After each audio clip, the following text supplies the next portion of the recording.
Hello everyone, welcome to study by Sandeep Rohila. Friends, आज की इस वीडियो में हम काफ़ी डाउट आ रहे थे बच्चों के, स्टूडेंट्स के, कि फ्री कोचिंग स्कीम्स के लिए आप एक बार फॉर्म फिलिंग के लिए वीडियो बनाइए।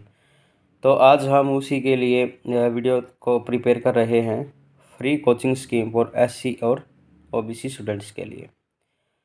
तो फ्रेंड्स, वीडियो को ज़्यादा शेयर करिएगा, लाइक करिएगा एंड चैनल को सब्सक्राइब करना मत भूलिएगा। तो चलिए फ्रेंड्स, हम अपनी वीडियो को स्टार्ट करते हैं।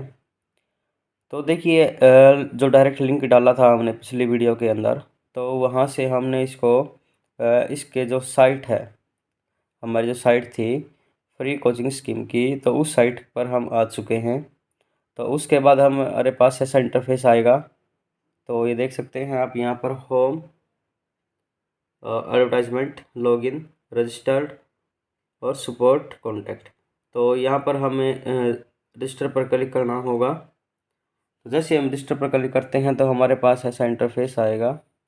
तो यहाँ पर आपको अपना do you have NSP ID, यानी कि नेशनल स्कॉलरशिप के लिए अगर आपके पास कोई आईडी है पहले से, तो आप यहाँ पर फिल कर सकते हैं, यस कर सकते हैं। ऐसे ही अगर आपके पास स्टेट पीएमएस बेनिफिशियरी आईडी है तो यस कर सकते हैं, अदरवाइज़ नो। तो यहाँ पर आप अपनी कैटेगरी को चूज़ करिएगा। तो यहाँ आपकी कैटेगरी को चूज़ करिएगा, यहाँ पर अपना नाम फिल करिएगा, उसके बाद फादर नेम, उसके बाद जो आपका जेंडर है, मेल फीमेल, तो जेंडर डाल सकते हैं आप। उसके बाद मोबाइल नंबर डालिएगा, मोबाइल नंबर के बाद डेट ऑफ बर्थ, उसके बाद आपकी ईमेल आईडी भी आएगी, और पासवर्ड चूज़ कर सकते हैं आप अपनी मर्ज़ी से, तो कोई भी पासवर्ड बना लीजिएगा। उसके बाद 10th क्लास का, जो आप इस स्टेट से आपने क्लास 10th पास की है, तो उसको आप यहाँ पर फिल करेंगे। उसके बाद 10th क्लास का आपका सर्टिफिकेट नंबर होगा, रोल नंबर से ऊपर, तो रोल नंबर से जस्ट ऊपर होगा आपका एनरोलमेंट नंबर, तो वहाँ पर फिल करना होगा आपको।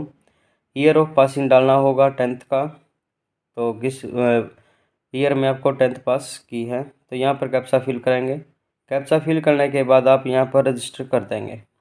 तो जैसे ही आप यहाँ पर रजिस्टर करेंगे तो आपका रजिस्ट्रेशन वो हो जाएगा। तो रजिस्टर होने के बाद, रजिस्ट्रेशन करने के बाद दोबारा से आपको लॉगिन पेज पे जाना होगा। तो लॉगिन पेज पे जाने के बाद आप जो भी आपकी ईमेल आईडी थी उसको यहाँ पर डालना होगा। यूज़र आईडी में आपको अपनी ईमेल डालनी है, और जो पासवर्ड आपने चूज़ किया था वो पासवर्ड यहाँ पर डालना होगा। उसके बाद जो ये कैप्चा आया हुआ है आपका, तो इस कैप्चा को यहाँ पर फिल करना है, और उसके बाद साइन इन पर क्लिक कर देना है। तो जैसे ही आप यहाँ पर साइन इन करेंगे तो आपके पास ऐसा इंटरफेस आ जाएगा। तो ये इंटरफेस आने के बाद यहाँ पर आपको मेंशन दिया हुआ है साइड में कि एप्लीकेशन फॉर्म और डॉक्यूमेंट पेज। तो एप्लीकेशन फॉर्म पर आपको यहाँ पर क्लिक करना होगा। जैसे ही आप एप्लीकेशन फॉर्म पर क्लिक करते हैं तो ये ऐसा इंटरफेस आपके सामने आ जाएगा। तो आपका नेम फिलिंग है, फादर नेम होगा, उसके बाद जेंडर में मेल डालना है, date of birth, mobile number, email ID आपका जो रजिस्टर्ड किया था उसी से उठा लेगा। तो उसके बाद आपको यहाँ पर अपना आधार नंबर डालना होगा। आधार नंबर डालने के बाद तो आप यहाँ पर डाल सकते हैं कि आर यू डिफरेंशियली एबल्ड। अगर आप डिफरेंशियली एबल्ड है, हैंडीकैप है, या कोई भी और बॉडी में कुछ भी प्रॉब्लम है, तो आप यहाँ पर यस कर सकते हैं। मार्शल स्टेटस, अगर आप मैरिड हैं, अनमैरिड हैं, तो कुछ भी डाल सकते हैं।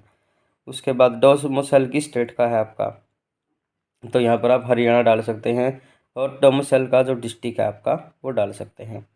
उसके बाद आपका करंट एड्रेस, यानी कि जहाँ पर आप अभी स्टे कर रहे हैं, अभी रह रहे हैं, तो वो आपका करंट एड्रेस आएगा। करंट एड्रेस आने के बाद आप यहाँ पर, अगर आपका करंट और परमानेंट एड्रेस सेम है तो यहाँ पर आप इसमें यस कर सकते हैं, अदरवाइज़ आप यहाँ पर नो करेंगे। जैसे ही आप यहाँ पर नो करते हैं तो आपका परमानेंट एड्रेस तो यहाँ पर फिल करना होगा आपका। अगर करंट एड्रेस और परमानेंट एड्रेस अलग है तो यहाँ पर आपको परमानेंट एड्रेस डालना है। तो जैसे ही आप परमानेंट एड्रेस डाल देते हैं, उसके बाद यहाँ पर एग्जामिनेशन डिटेल पूछेगा आपसे कि आपको कोचिंग किस चीज़ की लेनी है। तो जैसे ही आप यहाँ पर क्लिक करते हैं तो आपके सामने ऐसा इंटरफेस आएगा। तो इसमें बता देता हूँ मैं आपको, बैंकिंग सर्विस के लिए है, chartered accountant common proficiency test CACPT के लिए है, SPSC के लिए है, यानी कि civil service examination by state public service commission, state के लिए है। Civil services examination by Union Public service Commission UPSC के लिए है। सीडीएस के लिए, सीपीएल के लिए, CAT, CLAT, CMAT, GATE, GMAT, GRE, IES और insurance sector exams, JW, NDA, NEET, RRB, public sector undertaking exams, RRB, SSC. ठीक है, तो स्कॉलरली का असेसमेंट टेस्ट भी होगा आपका इसमें, टॉइफ यानी कि test of English as a foreign language.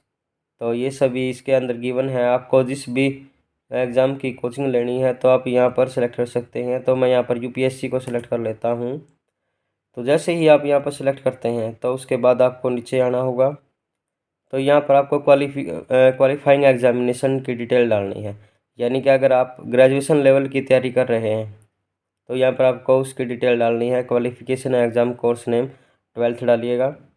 उसके बाद अगर आप अपीयरिंग हैं तो अपीयरिंग करिएगा। अगर पास की हुई आपने तो पास रहने दीजिएगा। उसके बाद इंटरमीडिएट +2 की डिटेल डालनी है आपको कि किस कॉलेज या इंस्टीट्यूट से आपने इसको किया है। स्टेट डालना है, डिस्ट्रिक्ट और एड्रेस डालना है आपको इसके अंदर। स्ट्रीम रहेगी आपकी आर्ट, या इसमें कुछ भी आप चूज कर सकते हैं। अगर आर्ट से है तो आप आर्ट डालिएगा, साइंस से है तो आप साइंस डालिएगा, कॉमर्स है तो कॉमर्स डालिए। तो मैं यहाँ पर साइंस सेलेक्ट कर लेता हूँ। उसके बाद यहाँ पर ईयर ऑफ पासिंग, ये भाई आपने 12th किस ईयर में पास की है, तो मैं 2015 कर लेता हूँ। उसके बाद यहाँ पर बोला गया है कि स्कोरिंग सिस्टम कैसा था आपका, तो ग्रेड सिस्टम था या फिर मार्क्स सिस्टम था। तो मेरा मार्क्स सिस्टम था तो मैंने डाल दिया percentage of marks as per marksheet. तो परसेंटेज कितनी थी आपकी, जो भी परसेंटेज थी उसको आप यहाँ पर फिल करेंगे। तो देखिए जो भी परसेंटेज बनी थी आपकी उसको यहाँ पर डाल सकते हैं। तो मैं डाल लेता हूँ।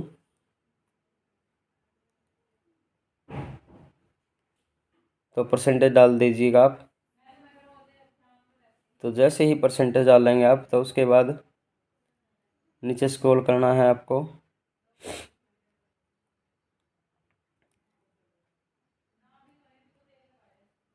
उसके बाद यहाँ पर आपकी सब्जेक्ट की डिटेल मांगेगा, तो सब्जेक्ट आप डाल दीजिएगा। जो जो भी आपके पास सब्जेक्ट थे उनके टोटल मार्क्स कितने आए, आपके मार्क्स कितने ऑब्टेन किए और परसेंटेज क्या रही।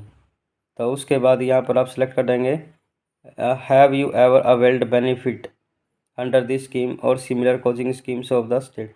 क्या आपने पहले भी इस ऐसे स्कीम में कोई बेनिफिट लिया है। अगर लिया है तो आप यस करेंगे, अगर नहीं लिया है तो आप यहाँ पर नो करेंगे। तो मैं इसको नो कर देता हूँ।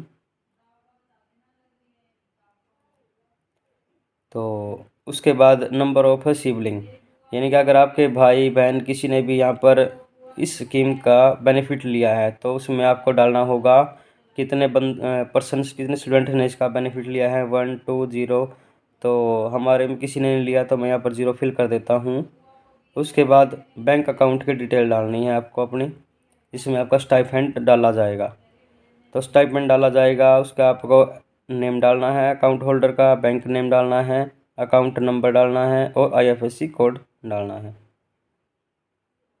तो उसके बाद आपको यहाँ पर अपनी फैमिली की इनकम और नेम, जो फैमिली मेम्बर हैं उन सबको ऐड करना होगा। फादर, मदर, स्पोज, सेल्फ और अदर में आप कुछ भी डाल सकते हैं। आपका रिलेशनशिप भाई है, बहन है, तो उसको आप यहाँ पर डाल सकते हैं।